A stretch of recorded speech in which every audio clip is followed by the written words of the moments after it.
আসসালামু আলাইকুম। মানে একটা কবুতর থেকে এক জোড়া কবুতর থেকে আমি আল্লাহ দিলে ৮ জোড়া কবুতর আসছে বর্তমানে, এবং ছাও সব কিছু বিক্রি করতেছি। দেখুন কবুতর ভাই গড় করে নেয়।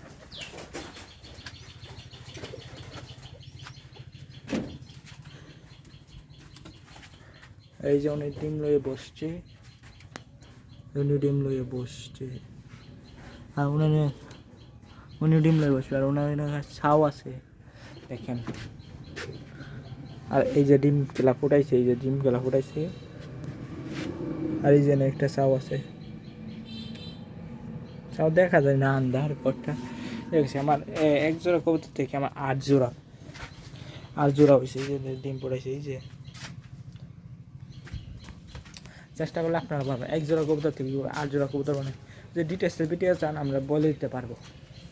এই যে আরেকটা ভালো জিনিস হয়েছে, এই যে আমার কবুতরের জন্য আমি পুকুর বানাইছি। এখানে ওরা গোসল করে।